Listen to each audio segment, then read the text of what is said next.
On va passer à la pédiatrie avec Robert Cohen et on va parler avec vous aujourd'hui d'un des motifs de consultation les plus fréquents en pédiatrie, surtout en ce moment, bien sûr, c'est la toux.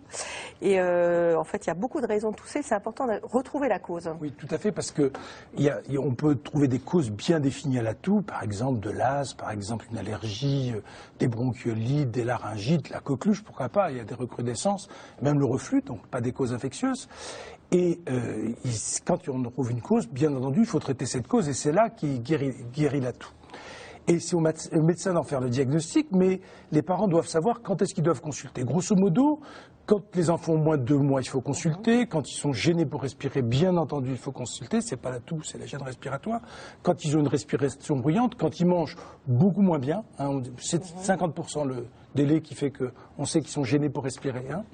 Et puis, bien entendu, quand une fièvre élevée, où ils sont pas bien. Et le problème, c'est qu'il n'y a pas. Alors, pendant des années, on en a reçu, nous tous, des sirops anti-tussiques. Non, mais vous allez finir dans quelques instants, mais je voulais intervenir à ce moment précis de votre chronique, Robert, pour parler justement de ces traitements antitussifs. Que nous, avant d'être interrompus, je disais, nous en prenions quand nous étions petits, et il y a un débat sur leur inefficacité, voire même leur dangerosité. Mais finissez ce que vous aviez à dire. Mais je vais me prolonger, il n'y a pas de problème. C'est-à-dire que la majorité des toux, il n'y a pas de cause.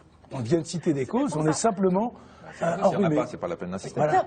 Il voulait dire ça pour que vous puissiez rebondir. Voilà. Alors, les sirops antitussifs, Robert, les sirops antitussifs, que nous avons pris. Pas que les sirops antitussifs, les sirops contre le rhume, les mucolytiques, et depuis des années, il y a des alertes importantes, comme celle que vous venez de donner à propos du domperidone. Il y a des alertes, ce qui fait que il y a eu des décès qui ont été rapportés à cause de ces médicaments-là.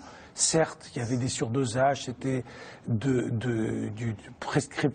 l'autoprescription, mais néanmoins, vu l'efficacité extrêmement faible de ces produits, le rapport entre les quelques morts et l'efficacité, comme il a été dit tout à l'heure, ça remet en cause complètement ce type de produit. Il y a 3 ans, l'AFSAPS avait interdit ces produits avant 2 ans. Toutes les sociétés savantes les décommandent. Et la FDA, maintenant, Food and Drug Administration, dit maintenant 11 ans. Américaine dit maintenant 11 ans. Donc, qu'est-ce qui reste aux enfants et surtout à leurs parents? Qu'est-ce qu'ils peuvent faire? Et aux médecins de se trouver devant une feuille blanche dans laquelle on peut pas. Eh ben, des explications, d'accord, de la patience et du miel. Alors faites comme si on était, Marina et moi, des parents désespérés parce que le petit Benoît n'arrête pas de tousser. Voilà. On n'arrive plus à dormir. Qu'est-ce qui se passe, docteur? Qu'est-ce qui passe, docteur? Si votre enfant tousse, c'est généralement qu'il a une irritation des voies aériennes et comme réflexe, les nerfs qui se situent au niveau des voies aériennes, je crois qu'on peut prendre, on va avoir un petit schéma, on voit que, quel que soit du bas de l'alvéole jusqu'au nez, quand on a une irritation, on peut tousser avec des toux de caractéristiques variables, et cette toux a pour objectif d'évacuer plus vite l'air et les sécrétions. Donc le plus souvent, il ne faut pas la traiter, c'est un mécanisme de défense. Bon, de temps en temps, elle devient embêtante, on va essayer de la traiter, mais le plus souvent, il faut la respecter. Il faut bien savoir que quand généralement quelqu'un a une rhinopharyngite, une infection respiratoire, il a la fièvre les 2 ou 3 premiers jours, après il se met à tousser après, 3e, 4e jour maximum, et puis ça descend. Et généralement, ça disparaît complètement en moins de 10 jours. Et ce signe de 10 jours est très important dans la littérature anglo-saxonne, on appelle ça le ten des marques, le signe des 10 jours. On sort de la situation habituelle. Donc 10, vous dites tonnes. Ten. Donc il faut de la patience. Tonne des marques. Donc il faut de la patience et du miel. Alors du miel. Les remèdes de grammaire, vous savez qu'on aime bien ça à condition qu'ils soient validés par des études. Et là, ces dernières années, on a des études qui valident pas mal l'utilisation de ce remède de grammaire. Le premier, déjà la Cochrane, qui généralement, avant de dire que quelque chose marche, dit probablement que ça marche. La Cochrane, c'est la revue qui essaye d'évaluer tous les médicaments. L'OMS la conseille. Il y a déjà 4-5 ans, il y avait une très jolie étude, mais comportant peu de malades, une centaine de malades, qui avait comparé avec les antitussifs qu'on utilisait, nous, quand on était petits, et puis qui montrait que ça marchait mieux, et que ça marchait mieux que pas de traitement.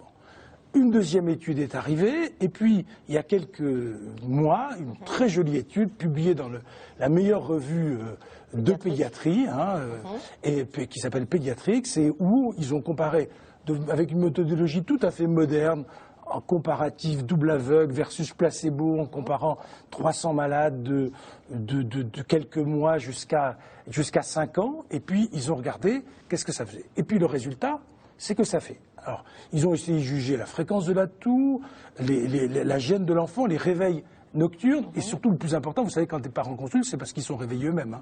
Ça, c'est le signe. J'ai pas dormi de la nuit. Bon. Oui. Et même ça a été évalué, et clairement, les 3 types de miel utilisés marchent mieux que ce qui s'était passé dans les nuits précédentes, mais ça, c'est peut-être l'évolution naturelle de la maladie, mais marchait mieux que le placebo, qui était en l'occurrence du sirop de date. Il y avait une réduction de 50% de la toux et de 30% par rapport au placebo. Et comment ça marche? C'est juste parce que c'est un adoucissant anti-inflammatoire, c'est quoi? Alors, justement, il y a 200 composants, pas loin de 200 composants dans le miel. Alors ça va dans tous les sens. Hein. Alors entre les propriétés antioxydantes, les propriétés anti-infectieuses, les propriétés mucolytiques, les propriétés du sucre avec des actions piacées, vous savez qu'on s'en sert chez l'enfant pour calmer les douleurs, hein, je veux dire les tout petits. Bon. Et puis les récepteurs du sucre qui sont pas loin des fibres nerveuses, tout ça. Bon, enfin, on ne sait pas comment ça marche. Mais ça marche. Mais ça marche, et j'ai voulu rappeler le proverbe qui était attribué à Mao Tse-tung, peu importe que le chat il soit noir ou gris, l'important c'est qu'il ramène la souris, et visiblement ça ramène la souris. C'est bien de revenir un petit peu à Mao Tse-tung pour parler de la toux des enfants et du miel.